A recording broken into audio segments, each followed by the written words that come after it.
नमस्कार विद्यार्थी मित्रों। विवेकानंद हिंदी हाई स्कूल जनता नगर, कक्षा 10, विषय विज्ञान, चैप्टर नंबर 11, मानव नेत्र तथा रंग बिरंगी संसार। आइए इस चैप्टर की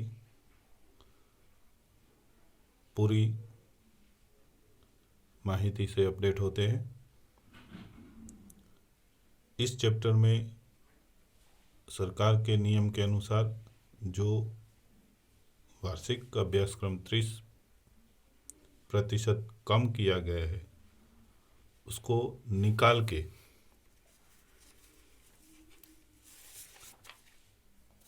अभ्यास में इसका उपयोग किया है। तो कौन कौन सा निकल गया है ये ज़रा देख ले अपने।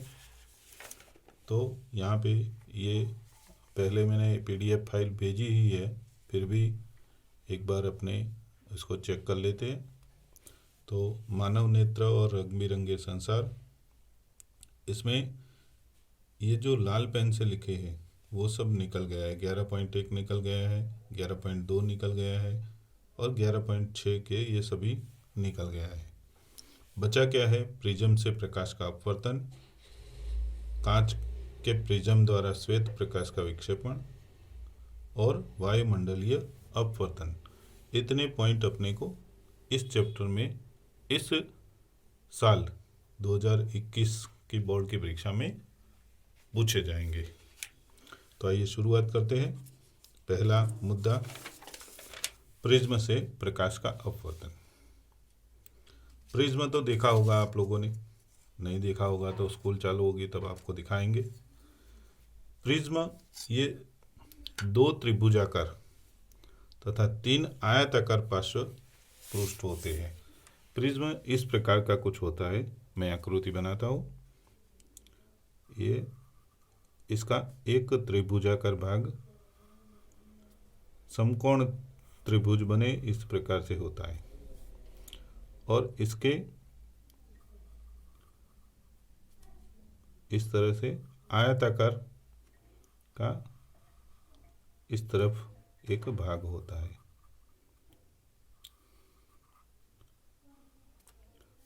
ये आगे का भाग है, ये साइड का भाग है और ये इसके पीछे का भाग है।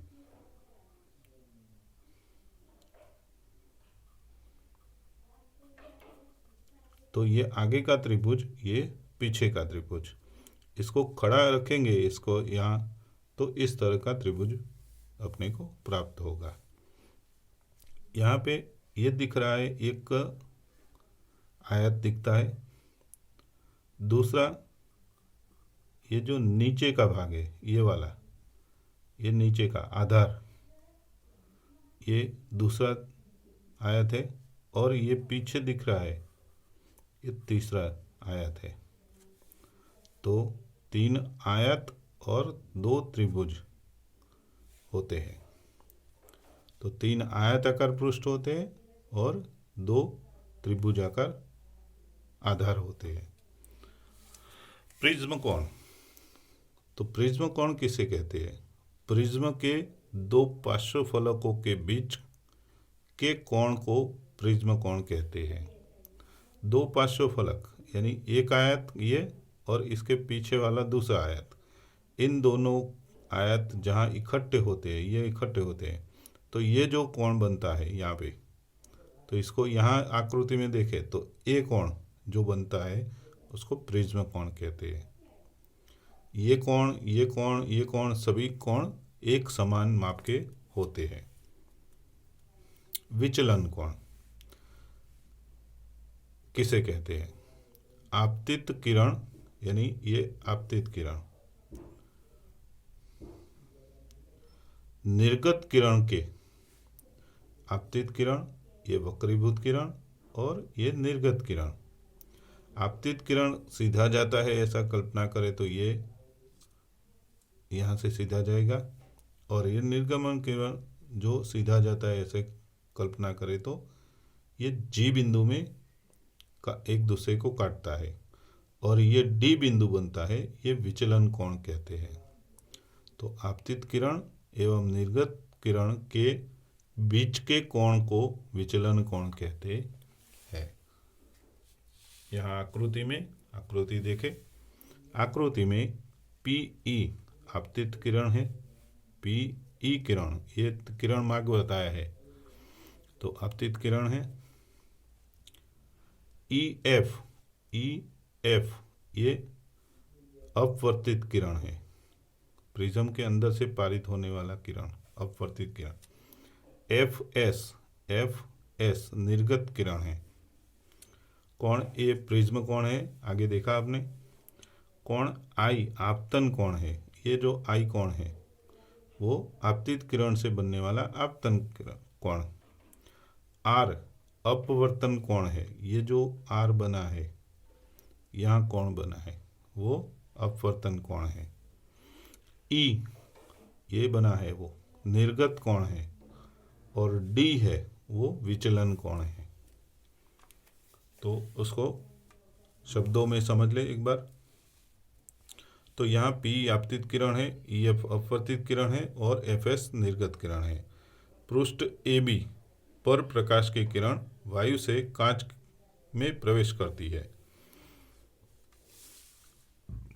आकृति में देखें तो ये वायु है और ये कांच का प्रिज्म है। तो वायु हल्की है, उसकी जो घनता है वो कम है, और जबकि कांच की ज़्यादा है।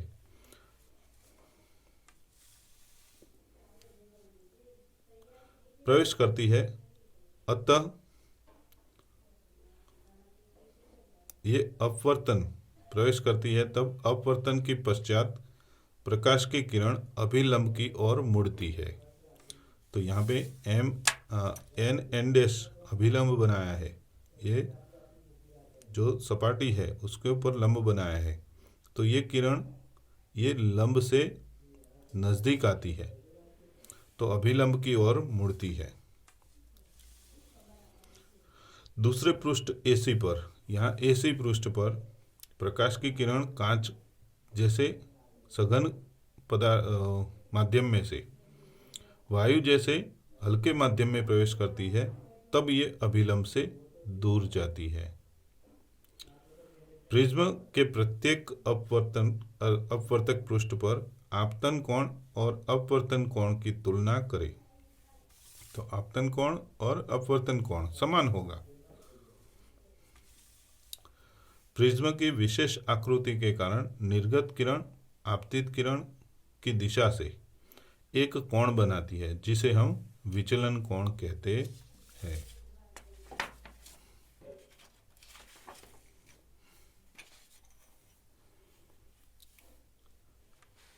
आइए दूसरे मुद्दे की ओर बढ़े। कांच के प्रिज्म द्वारा श्वेत प्रकाश का विक्षेपण। सूर्य का श्वेत प्रकाश जब प्रिज्म से होकर गुजरता है तो प्रिज्म श्वेत प्रकाश को 7 रंगों की पट्टी में विभक्त कर देता है, नहीं 7 रंगों की पट्टी में अलग अलग कर देता है। यह 7 रंग है बैंगनी, जामुनी, नीला, हरा, पीला, नारंगी और लाल। प्रकाश के अवयवी वर्णों के इस बैंड को स्पेक्ट्रम वर्ण क्रम कहते हैं। प्रकाश के अवयवी वर्णों में विभाजन को इसे विक्षेपण कहते हैं। तो ये श्वेत प्रकाश को ये 7 रंगों में विभाजन जो होता है उसे हम उसको विक्षेपण कहते हैं। यहाँ आकृति में विक्षेपण की आकृति बताई है। जब प्रिज्म में से सूर्य की सफ़ेद प्रकाश की किरण पारित होती है तो इस तरह से ये पर्दे के ऊपर हम अलग अलग रंगों की पट्टी देख सकते हैं। लाल, नारंगी, पीला, हरा, नीला, जामुनी और बैंगनी। तो इसका मतलब है ये प्रिज्म जब 7 रंगों की पट्टी बनाता है तो सबसे ऊपर लाल रंग होता है और सबसे नीचे बैंगनी रंग होता है। आइए आइजैक न्यूटन ने सर्वप्रथम स्पेक्ट्रम प्राप्त करने के लिए कांच के प्रिज्म का उपयोग किया था। ये जो प्रयोग है वो न्यूटन नामक वैज्ञानिक ने किया था। एक दूसरा समानाकार प्रिज्म का उपयोग करके उन्होंने श्वेत प्रकाश के स्पेक्ट्रम वर्णों को और अधिक विभक्त करने का प्रयत्न किया। उन्होंने क्या किया, दूसरा एक प्रिज्म लिया और ये जो रंग मिले थे उनको भी फिर से प्रिज्म में से पारित करके ये रंगों के अलावा और रंग प्राप्त करने का प्रयत्न किया, किंतु उन्हें अधिक वर्ण नहीं मिल पाए। फिर उन्होंने एक दूसरा सर्वसम प्रिज्म लेके प्रिज्म के सापेक्ष उल्टी स्थिति में रखा। ये प्रिज्म ऐसा है तो उन्होंने उल्टा रखा।